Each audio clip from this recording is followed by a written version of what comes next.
হাইকোর্টের তীব্র ভর্ৎসনা। অবশেষে ইন্দ্রানুজ রায়ের অভিযোগের ভিত্তিতে এফআইআর দায়ের হলো।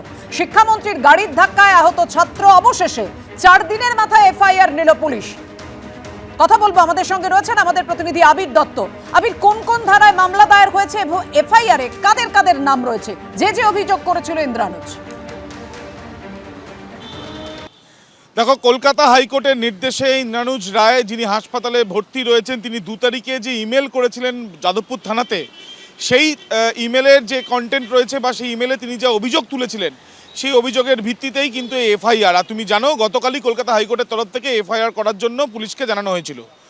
তোমায় জানিয়ে রাখি, যেটা পুলিশ সূত্র থেকে আমরা জানতে পারছি, যে ভারতীয় ন্যায় সংহিতার 115 ক্লজ 2 অর্থাৎ আঘাত করা, এছাড়াও 74 ধারা অর্থাৎ শ্লীলতাহানি, এছাড়াও যেটা জানা যাচ্ছে যে 351 ক্লজ 3 অর্থাৎ হুমকি, এবং 3/5 অর্থাৎ অপরাধে সম্মিলিতভাবে অপরাধ সংগঠিত করা, এই অভিযোগগুলো রয়েছে। এবং তার সঙ্গে সঙ্গে অত্যন্ত গুরুত্বপূর্ণ 109 ধারা, যেটা হচ্ছে যে খুনের চেষ্টার অভিযোগ, যে অভিযোগ ইমেল মারফত করা হয়েছিল, সেই অভিযোগ কিন্তু ইতিমধ্যে 5টি ধারায় মামলা রুজু করা হয়েছে। তার মধ্যে 2টি ধারা যেটা জামিন অযোগ্য ধারা। তোমায় জানিয়ে রাখি, যে 3 জনের বিরুদ্ধে নাম করা হয়েছে, এছাড়াও অন্যান্যদের কথা উল্লেখ করা হয়েছে। তাদের মধ্যে প্রথম ব্রাত্য বসুর গাড়ির চালক, দ্বিতীয় ব্রাত্য বসু, তৃতীয় ওমপ্রকাশ মিশ্র, এছাড়াও অন্যান্যদের নামও কিন্তু রয়েছে, বা অন্যান্যদের যে যোগ রয়েছে এই ঘটনার সঙ্গে, যে অভিযোগ তোলা হয়েছে, সেই অভিযোগের ভিত্তিতেই কিন্তু এই এফআইআর করা হয়েছে কলকাতা হাইকোর্টের নির্দেশে।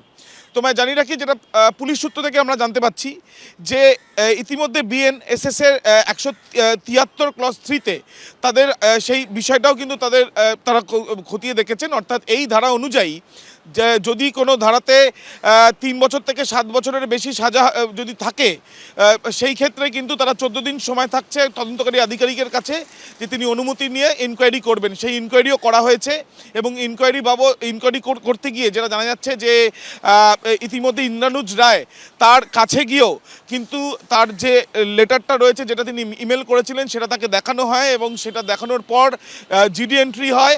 জিডি এন্ট্রির পরে এফআইআর হিসেবে বিষয়টি গণ্য করা হয়েছে, এবং পরবর্তী পদক্ষেপ পুলিশ কি নেয় এখন সেটাই দেখার। আমি এই বিষয়ে এখনো কিছুই জানি না, তবে নিশ্চয়ই তাই যে এফআইআর তারা করেছে। আমি তো গেছিলাম পুলিশ স্টেশনে, কিন্তু আমি ঠিক করলাম যে আমি এফআইআর করব না, আমি করিনি, আমি নিগৃহীত হয়েছি। আজকে যাদবপুরে সিসিটিভি লাগাতে দেওয়া হয় না, কিন্তু সৌভাগ্যক্রমে সমস্ত ভিডিও ফুটেজগুলি রয়েছে, তাই জন্য স্পষ্ট যে আমি ছিলাম আক্রান্ত। আমাকে বেরোতে দেওয়া হচ্ছিল না, আমাকে হেঁটে বেরিয়ে এসে অন্যান্যদের সাহায্য নিয়ে বেরোতে হয়েছে, এবং আমার সঙ্গে এই বিষয়টার কোনো সম্পর্কই নেই। ব্রাত্য বসু শিক্ষামন্ত্রী বেরিয়ে যাওয়ার পরে আমার গাড়িতে কেন হাঙ্গামা করতে এসেছিল, তাই জন্য আমি গাড়ি ছেড়ে বেরিয়ে গেছি। আমার গাড়ি 1 ইঞ্চিও নড়েনি।